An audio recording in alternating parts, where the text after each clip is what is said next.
एक औरत कितनी देर में सेटिस्फाई होती है? मैं आपको बताने वाली हूँ पूरा science, what, when, which and how much time a female take to satisfy। अगर आपको भी ऐसा ये परसेप्शन है कि औरतों को तो जितना मर्जी दे दो कम होता है and she'll never get satisfy, आजकल तो कुछ भी समझ नहीं आ रहा है या फिर क्यों हो रहा है उसे तो मन ही नहीं करता है, तो आप शायद कहीं ना कहीं ये साइंस समझ नहीं पाए हैं।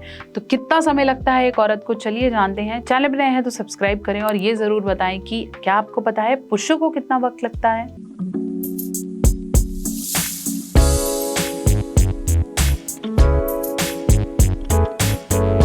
पहले हम ये समझेंगे कि फीमेल का जो ऑर्गेज़म साइकिल है, जो पूरा अराउजल है, वो मेल के कंपैरेटिवली थोड़ा सा लो है।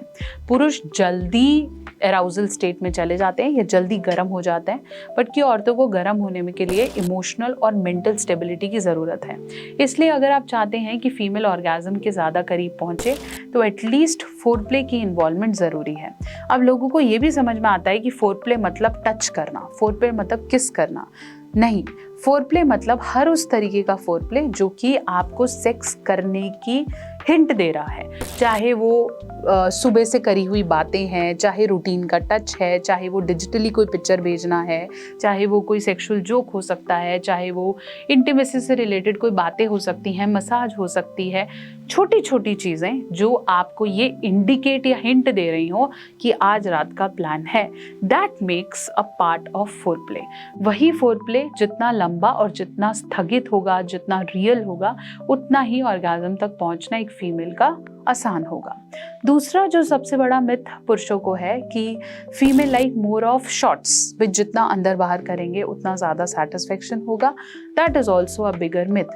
जैसे पुरुषों में जो लिंग है उस पर सबसे ज़्यादा नर्व सप्लाई होती है, वैसे ही स्त्रियों के क्लिटोरिस पे, मतलब वजाना के बिल्कुल ऊपर योनि में एक क्लिटोरिस नाम का अंग है जिसके अंदर 8000 से भी ज़्यादा नर्व एंडिंग्स होती हैं, जिस पर सबसे ज़्यादा सेंसेशन फील होती है, जो कि पेनिट्रेशन से 15 गुना ज़्यादा है। तो अगर आप उस एरिया को मिस कर रहे हैं या वहाँ पे किसी भी तरीके का फोरप्ले नहीं करते हैं तो डेफिनेटली आपके पार्टनर को ऑर्गेज़म आने में बहुत बहुत ज़्यादा समय लग सकता है और हो सकता है आए ही ना।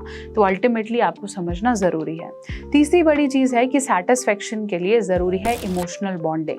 अगर आप ज़बरदस्ती कर रहे हैं, आपने कंसेंट नहीं लिया है, आप सिर्फ रूटीन की तरह कर रहे हैं, कुछ भी नई चीज़ें ऐड नहीं कर रहे हैं, आपने इंटीमेसी को बेहतर करने के लिए एनवायरनमेंट पे, माहौल पे, मूड पे काम नहीं किया है, तो औरत के लिए उस तक पहुंचना मुश्किल हो सकता है।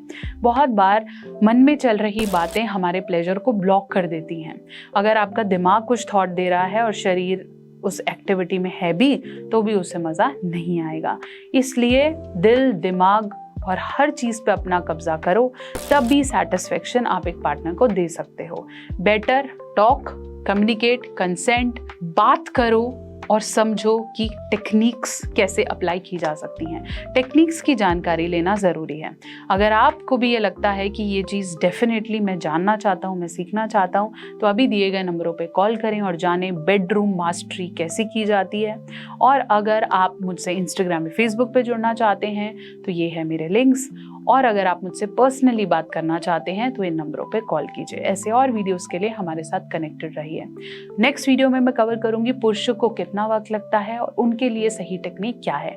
अगर आप वो वीडियो देखना चाहते हैं तो आप कमेंट में टाइप करें मेन, ताकि हम नेक्स्ट वीडियो फटाफट से लाएं।